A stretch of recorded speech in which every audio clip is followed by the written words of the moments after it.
सलाम वेंकी एक माँ और बेटे के गहरे रिश्ते की कहानी है। एक माँ अपने बीमार बेटे वेंकी को हॉस्पिटल लेके आती है, जहाँ डॉक्टर्स वेंकी का चेकअप करने लगते हैं और तब हमें पता चलता है वेंकी पिछले 15-16 साल से इस हॉस्पिटल के चक्कर काट रहे हैं, क्योंकि उसे DMD नाम की बीमारी है, जिसमें धीरे धीरे शरीर की सारी मसल्स काम करना बंद कर देती है। इस बार भी माँ अपने बेटे को इस उम्मीद से लेके आती है कि वो फिर से अपने बेटे के साथ घर वापस जाएंगी हमेशा की तरह, लेकिन होता कुछ और ही है। डॉक्टर जवाब दे देते हैं वेंकी के पास बहुत ही कम समय बचा है, और इस सच्चाई को वेंकी भी स्वीकार कर लेता है, लेकिन माँ इस बात को मानने को तैयार नहीं होती है। वेंकी को ये बीमारी बचपन से ही थी। तब एक डॉक्टर ने कहा था वेंकी 15-16 साल तक ही जी पाएगा। इस बीमारी में बच्चे ज्यादा सर्वाइव नहीं कर पाते हैं, लेकिन माँ ने ये बात गलत साबित करके दिखाई और वेंकी को 22 साल तक जिंदा रखा, अपनी हिम्मत और देखभाल करके। उस कठिन समय में पापा ने माँ का साथ छोड़ दिया था, क्योंकि उन्होंने मान लिया था वेंकी मरने वाला है तो वो डेड इन्वेस्टमेंट है, लेकिन माँ अगर चाहे तो कुछ भी कर सकती है। ये इस फिल्म में हमें देखने को मिलता है। वेंकी माँ को लेकर बेफिक्र रहता है, क्योंकि वो जानता है उसकी बहन माँ का ख्याल रखेगी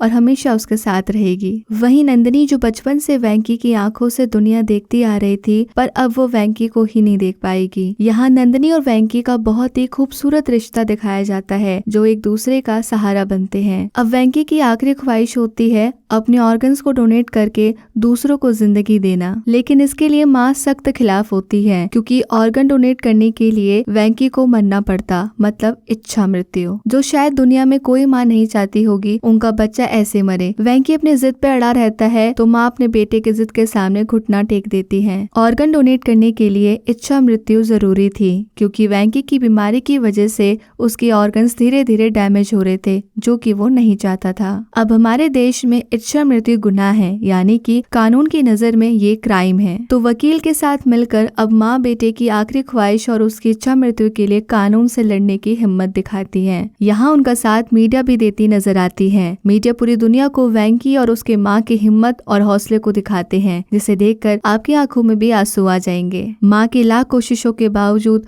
वो कानून से हार जाती है, लेकिन जज वेंकी से वादा करते हैं कि वो कानून में बदलाव लाएंगे, और माँ वेंकी जैसे बाकी लोगों के लिए जो तड़प के मर रहे होते हैं, उनके लिए वो कानून में बदलाव लेकर के आ जाती हैं। अब अगर कोई व्यक्ति ऐसी बीमारी से जूझ रहा है जिसमें उसे हर पल तड़पना पड़ता है, तो वो अपनी इच्छा मृत्यु जाहिर कर सकता है और चैन से मौत को गले लगा सकता है। यहाँ 2 तरह के इच्छा मृत्यु होते हैं, एक्टिव और पैसिव इच्छा मृत्यु। एक्टिव इच्छा मृत्यु में पेशेंट को इंजेक्शन द्वारा मौत दी जाती है, जो कि गैर कानूनी है, और पैसिव इच्छा मृत्यु में पेशेंट को दवाई देना बंद कर देते हैं और ऑक्सीजन जैसे बाकी इक्विपमेंट्स को भी हटा दिया जाता है। अब वेंकी को भगवान अपनी गोद में सुलाने के लिए बुला लेते हैं और वो सबको अलविदा करके ऊपर चला जाता है। अब हम देखते हैं कि नंदिनी वेंकी की आंखों से दुनिया देख रही होती है, यानी कि वेंकी ने अपनी आंखें नंदिनी को डोनेट कर दी थी, और अब माँ भी नंदिनी की आंखों में वेंकी का प्यार देख सकती थी। हर पल अपने बेटे को महसूस कर पा रही थी। आपने माँ को कई बार एक आदमी से बातचीत करते देखा होगा। वो माँ की अंतर आवाज थी। जो सच्चाई माँ स्वीकार नहीं करना चाहती थी, वो अंतर आवाज बनकर माँ के सामने आ जाता था, और आखिरी में वो अंतर आवाज वेंकी का हाथ पकड़कर गायब हो जाता है। तो ये एक माँ की कहानी थी, जो अपने प्यार और हौसले के दम पर अपने बेटे के लिए कुछ भी करने के लिए तैयार रहती है। कहते हैं ना, माँ चाहे तो कुछ भी कर सकती है, और वेंकी की भी हिम्मत की दाद देनी पड़ेगी। उसने बचपन से ही अपनी बीमारी की सच्चाई को स्वीकार कर लिया था,